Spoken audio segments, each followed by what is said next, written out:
Right then, lads and lasses,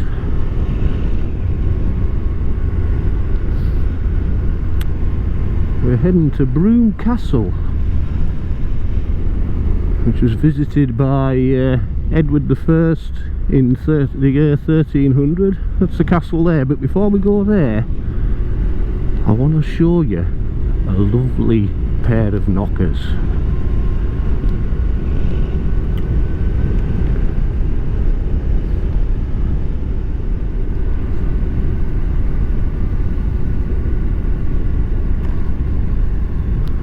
So this here is Broome Hall.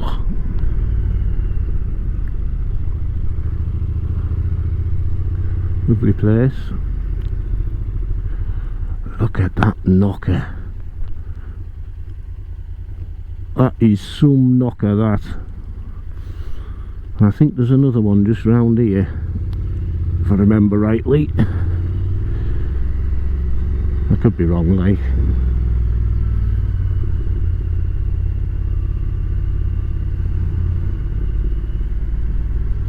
Nah, I'm mistaken. I'm sure there was another one, but yeah. What a lovely knocker though, wouldn't you say? We'll turn back around here and head up to Broome Castle.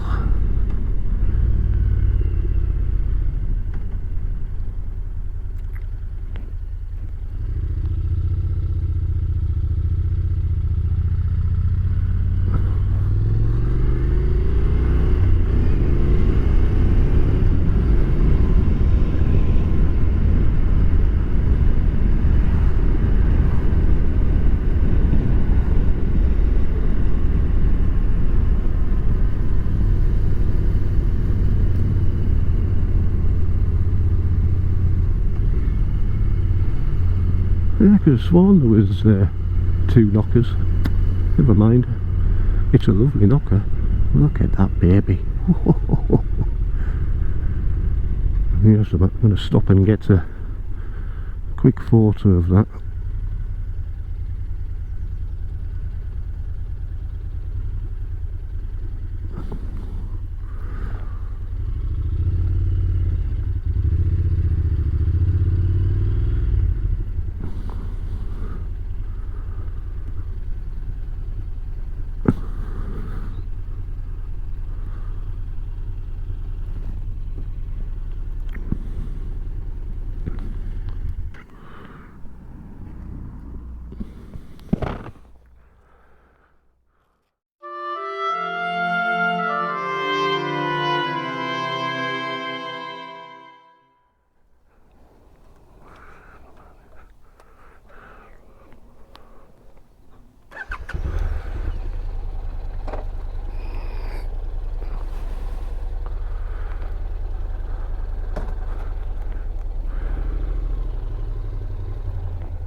So, here we are at Broome Castle. Well, it's not actually open today. I've actually come down on the Friday just to get some drone footage.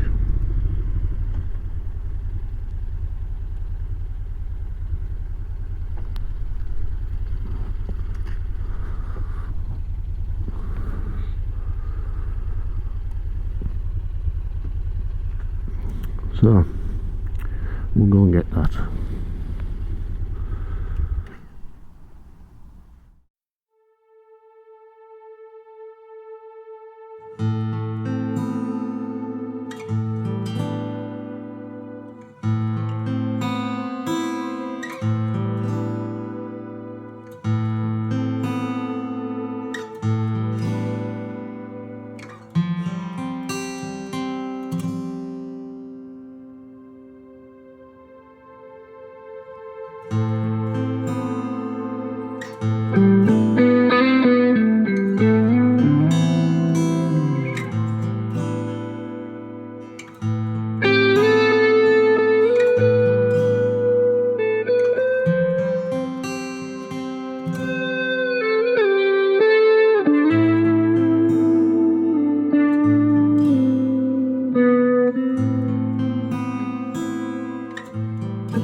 So here we are at Broome Castle.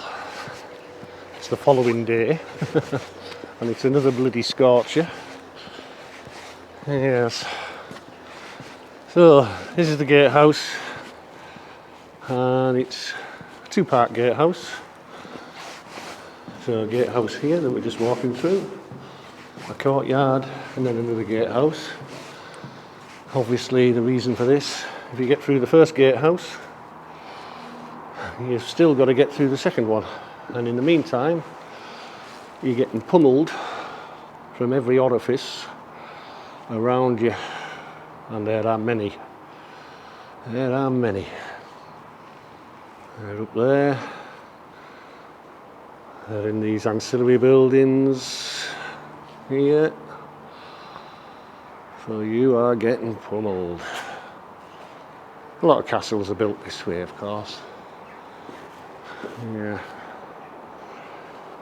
So, first gatehouse. I remember when I was a nipper at school, and we visited this place when we were at school. I used to be able to go into this dungeon here, and the grate on the floor, there used to be a ladder down into that dungeon. I don't know if that's, is that focusing? Is that focusing? There we go. Yeah, you used to be able to go down into that. But not anymore, unfortunately. Yes. It's a bit of a shame.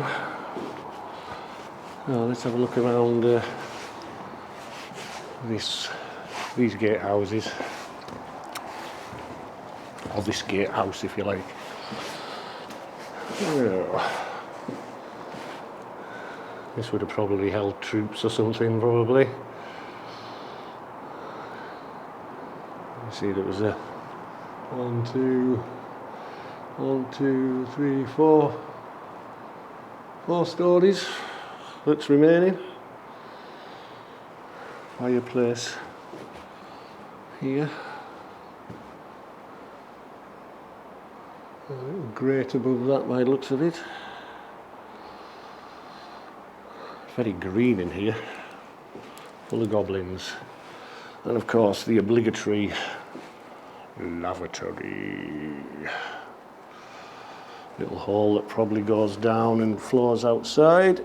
Yes, it does. There you go.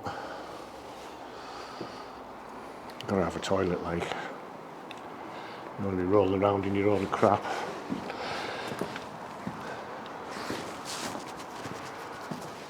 Ooh. See what else we can see. Well, firstly it says mind your head. I had better, because I am the clumsiest fucker. Oh, it's tight in here. It's tight in here. Oh, what have we got here? I assume this will be an arrow split. No, it is an arrow slit. Guarding the Porcelain Gate. That's that gate there. And a lot of castles have those porcelain gates. They're just a means to get into the castle when the doors are shut. And get out of the castle, of course, as well, you know.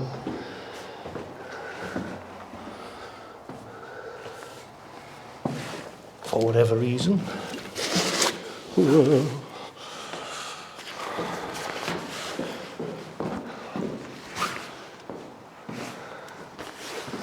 Some sort of storage place, this, I would imagine.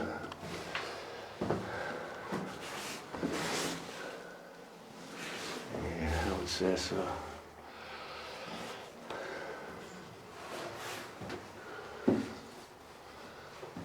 Amazing.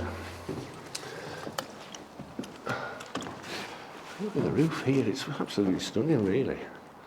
Vaulted ceiling.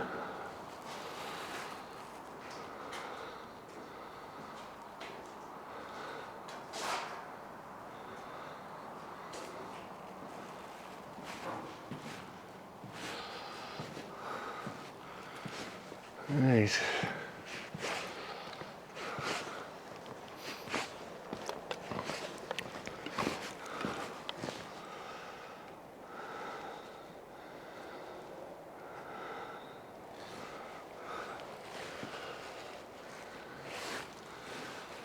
That's a keep there. The keep was built by Robert de Vupont in the 13th century, sorry, 12th century, and it was only 2 stories at the time, and surrounding it was a wooden palisade wall. The gatehouse and the walls and the Tower of League, which is over here, that was built by Robert Clifford in 1300.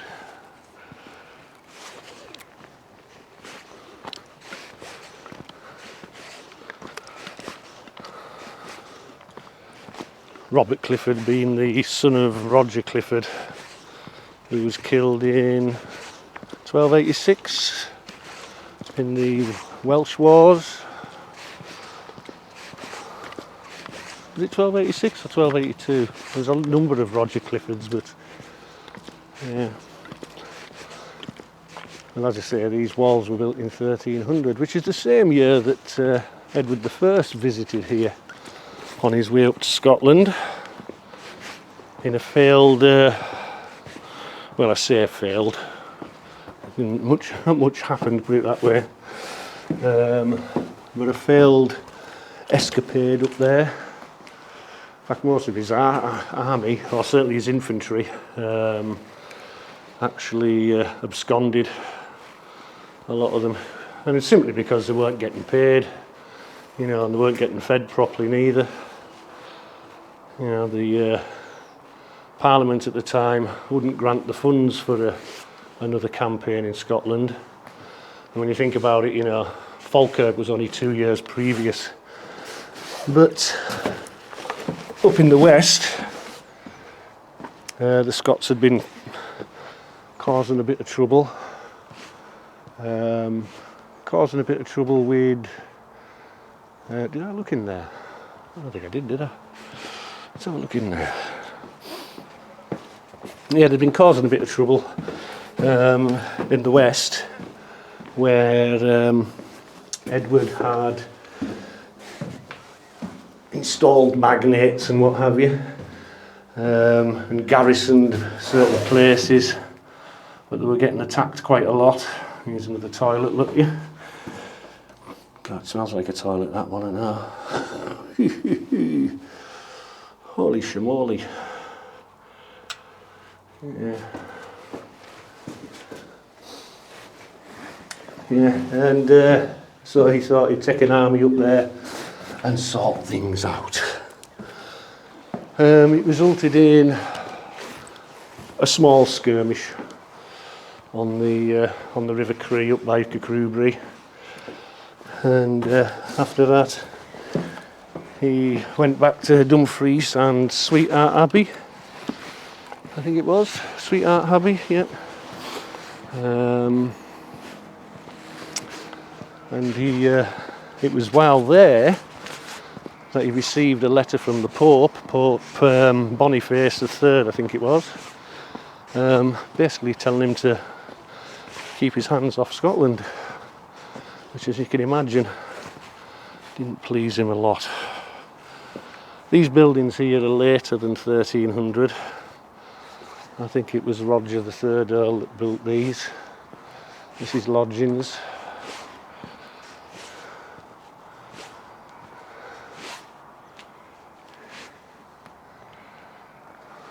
Lodgings, and this is the chapel, and there was a covered walkway from the keep to the chapel, which I'll show you in a minute.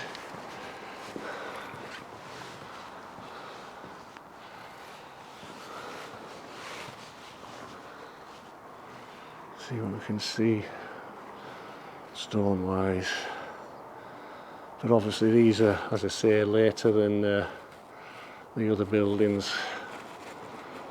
15th century, 14th, 15th century, I think. I'll have to have a look at that.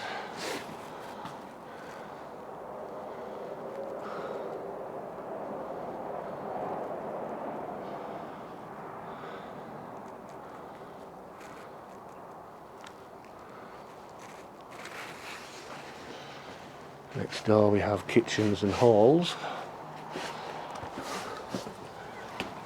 And a well, another well.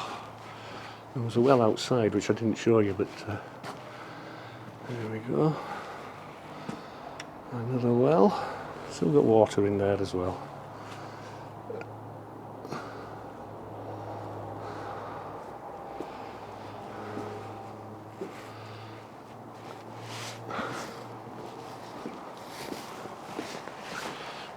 A gate to the outside.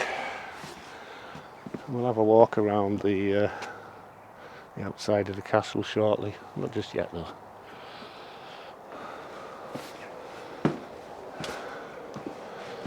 This is kitchens and the halls.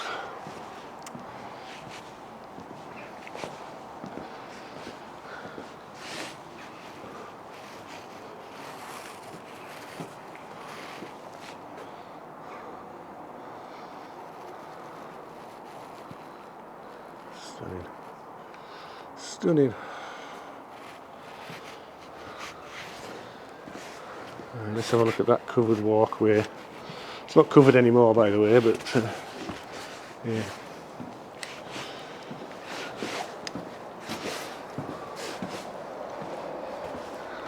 So this here would have been a covered walkway to the chapel.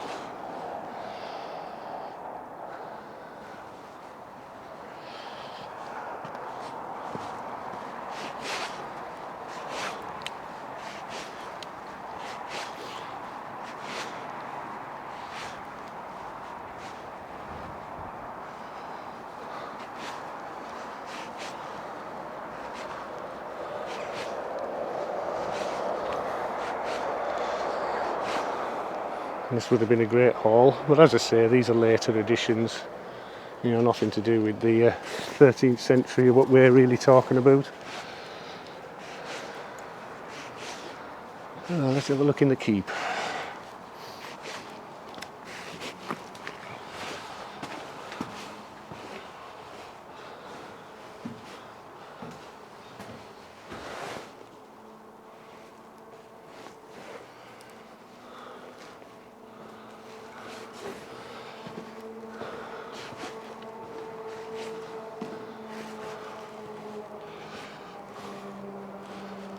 Well, it doesn't look like this anymore. Unfortunately. You see though, there is some nice bits of stonework, especially in the 3rd and 4th floor there. Obviously the 1st and 2nd floors are older. There's still some nice stonework, or some remnants of stonework here. Supports and what have you. Any more? Oh, there's one over in this corner here actually. A bit more pronounced, the carving as well.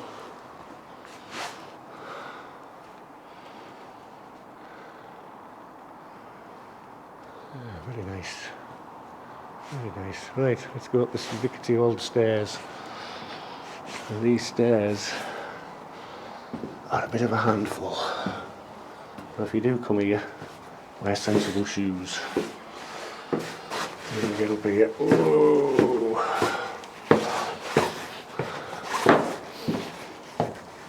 They're very uneven. They certainly weren't made for motorcycle boots, that's for sure.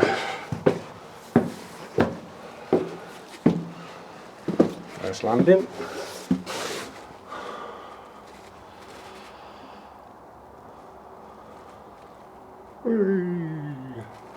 Getting higher. Getting higher.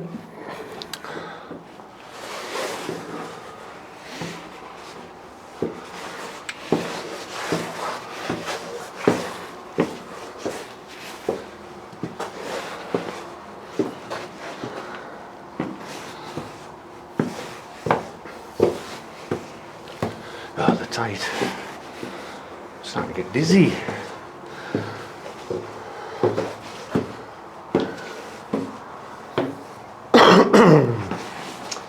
Now these stairs would have gone further.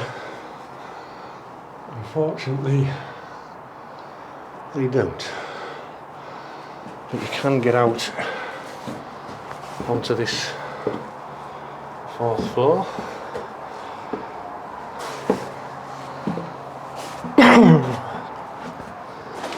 Oh, we got a view.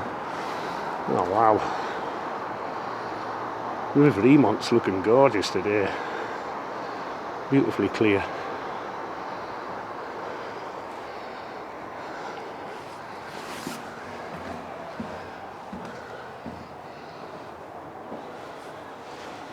Look at that ceiling.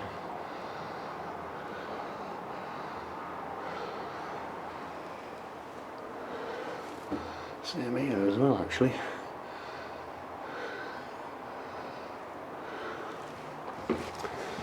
Lovely.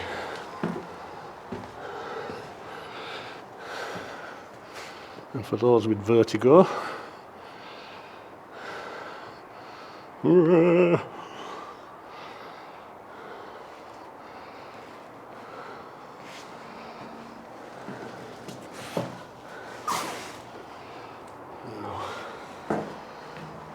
to look at. Further down the stairs there's an old Roman tombstone built into the ceiling.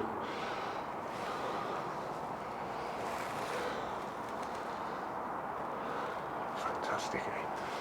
I love these old castles and stuff. Yeah, just stunning, like.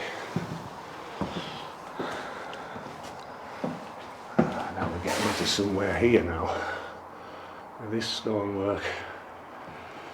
You can imagine somebody important stayed up here. Yeah, that's a nice carving, isn't it?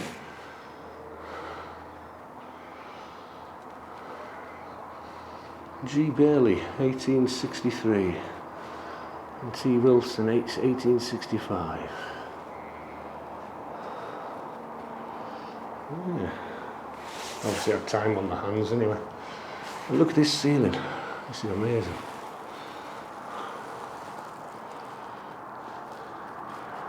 Look at that. Oh, it's gorgeous, like. Moving round there. Stunning, eh? Stunning.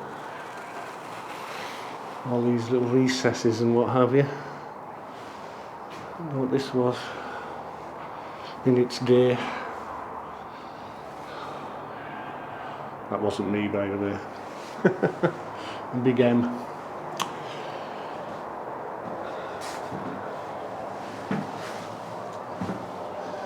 Looks like we've got a bird nesting up here. Or at least hiding out here anyway. What if it's an owl? Those owl pellets. Lots of feathers in amongst. Yeah. Probably just a pigeon, bloody. Probably just pigeons, but there you go.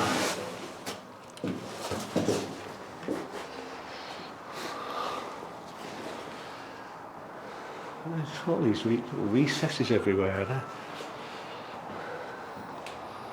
This makes you wonder what they were for. Especially this one here. See the recess in that. Yeah. Carved and everything. This makes you wonder what they were for, like. That makes me wonder what they were for, that's for sure. Right then, let's head back down.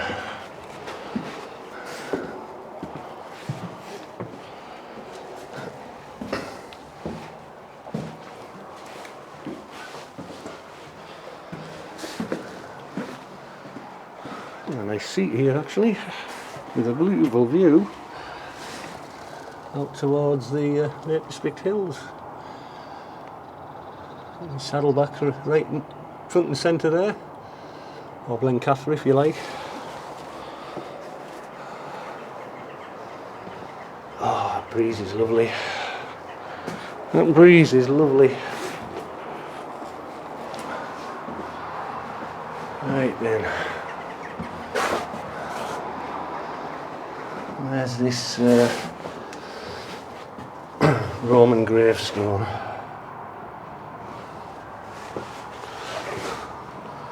Yeah, let's alter this so as you can see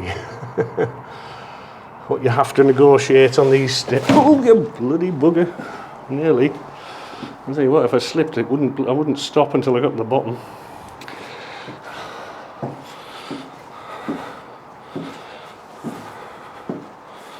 These are rather rugged steps. Like I say, not made for motorcycle boots at all. Ah, it's in here. This is where it is. Sorry about that, as he nearly kills himself. There you go. And that there is a Roman tombstone. See that? It is part of a Roman tombstone reused in the ceiling in the passage. The Latin may be translated to the spirits of the departed. Titus M lived 32 years more or less M, his brother, set up this inscription. There we go.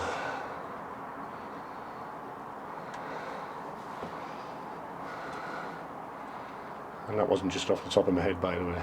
There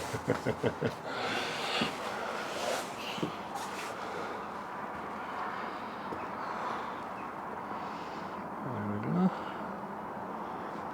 Get a good look at some of those bits and pieces there. And let's get back down these stairs, have a walk around the castle and get out of here.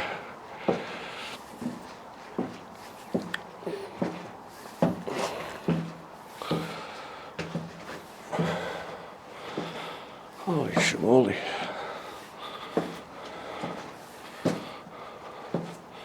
Dark and narrow staircase. Oh, come on, Mark.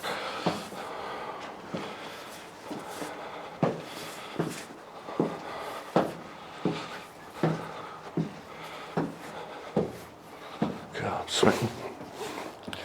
Wearing all this motorcycle gear.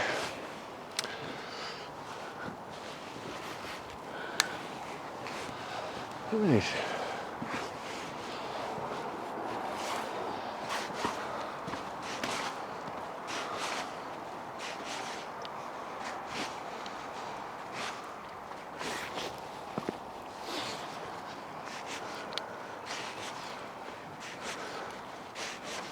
I think we'll go out by this gate here.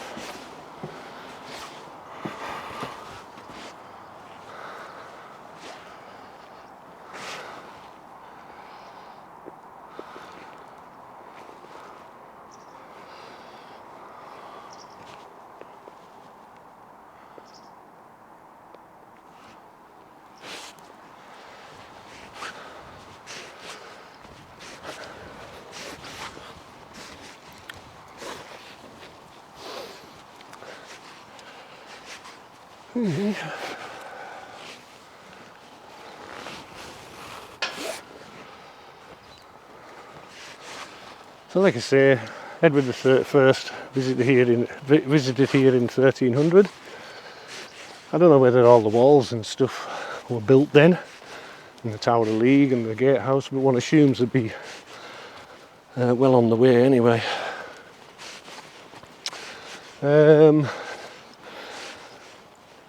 Robert Clifford was quite well up in the, well, quite a prominent figure in the Anglo-Scottish Wars. So obviously he was coming to pick him up, help him out in Scotland and stuff. Roger, his father, as I mentioned, he was killed in the Welsh Wars, but he'd married Robert de Vaupont's daughter, or was it granddaughter, one of the two. Anyway, so but Robert de Vaupont was King John's man in the north, as it were. Of course, King John, Magna Carta and all that sort of carry on, you know, didn't have a very good relationship with the northern barons, but Robert de Vaupont was one of his chaps, really. Yeah. So he needed a castle. Well, as I say, it was a keep with a wooden palisade wall to protect him not only from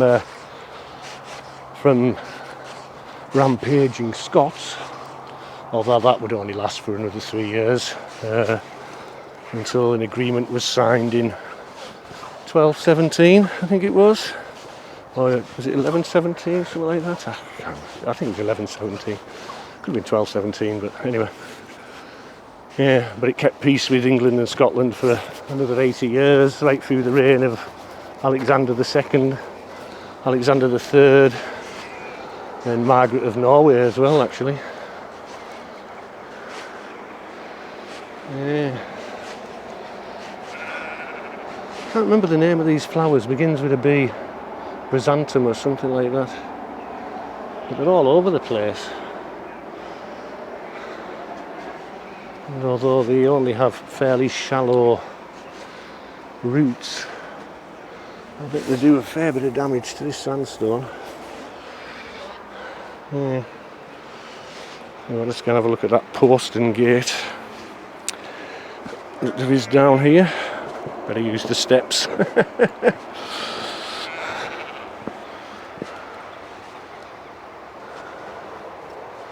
Now these flues here, these are basically 13th century waste disposal.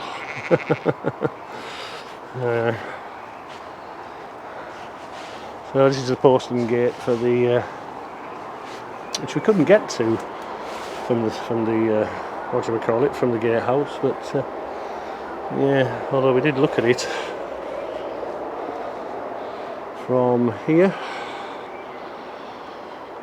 from that arrow slip there. Yeah, so that's the Porcelain Gate. But as I say, these flues that come out of the wall and what have you, these little openings, they're all for waste disposal then. Toilets mainly.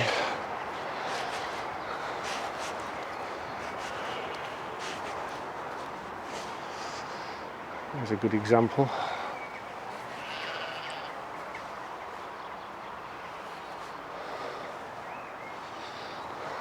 Sound like I'm obsessed with toilets, don't I? Yeah, anyway. Oh, look at the little faces. Look at the little faces. Hey, hello. Zoom in on that. Look at them babies. Hey. You'll be on somebody's plate shortly. Yes, you will. You'll be on somebody's bloody plate. With mint sauce, taters, carrots, cabbage, gravy. Northern lads love the gravy. Yes, I would run if I was you as well. Right then.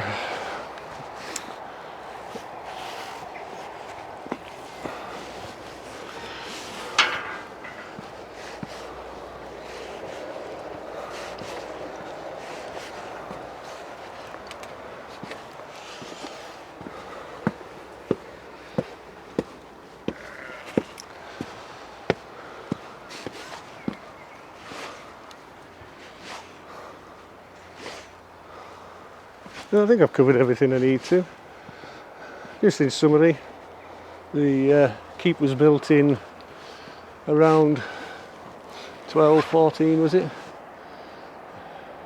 No, it can't have been. Earlier than that. But anyway, it was built under Roger de Vupont. The rest of it, or the curtain wall, the Tower of League and the gatehouses, were built by Robert Clifford. The buildings over there were built much later by the third Earl Clifford, and the whole place was built next to a Roman site, and as the Roman site was intended, it was here to guard the crossing over the River Emont. Just here. It would have just been a ford in those days, like, but yeah.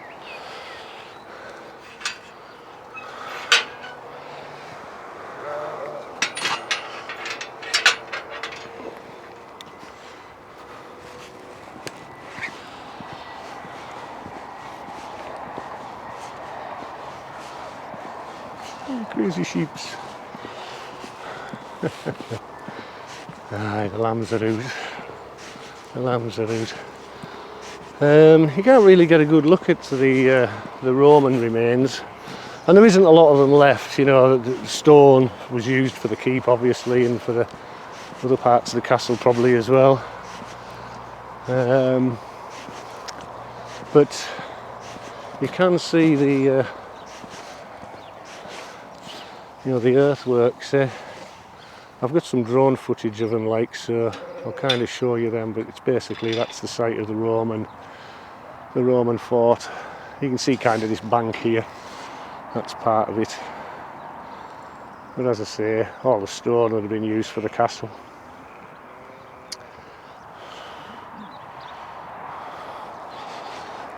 Oh, from Broome Castle. That's it. So we'll see it again shortly once we get back on the bike. Which thankfully is still there.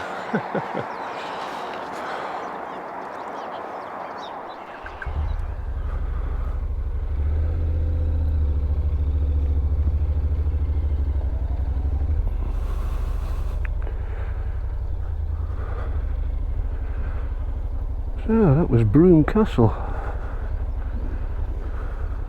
Quite a place.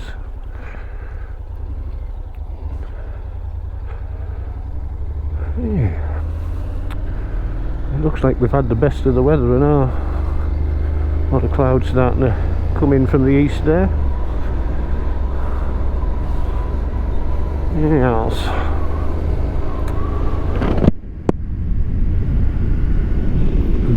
And of course we're still on the bloody NC750.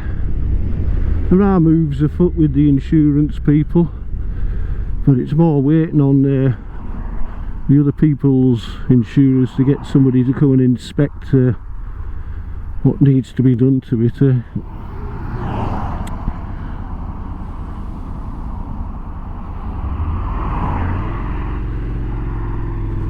Yeah.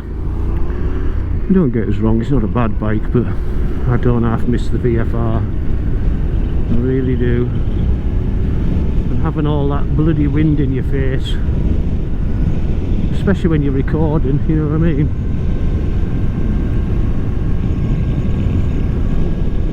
Like I say, probably okay for somebody, you know, that is about 5'2" or something. Yeah, but when you're 6'2", your head is right in where this bloody wind is coming off the top of that.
Lads and lasses, I'll say thank you for watching. It's much appreciated. I'm up to 200 subscribers now, by the way. Again, a massive thank you to everybody that's subscribed to the channel. It is very much appreciated. So, but yeah, I never thought when I started this out that I'd be getting anything anywhere near 200 subscribers. Yeah, it's a lovely surprise. So yeah, look after yourselves, chaps. Look after yourselves and the people that you love, of course.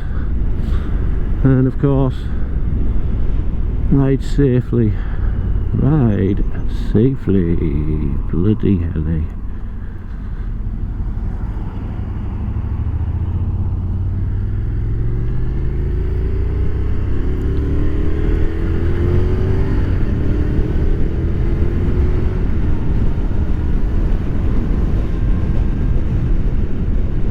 Fucking come on, man, you're supposed to be hitting the motorway at 70 mile an hour, not bloody 40.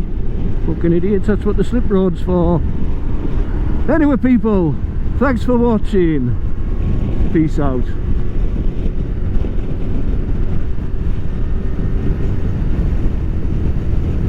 What the fuck are you doing, you dickhead?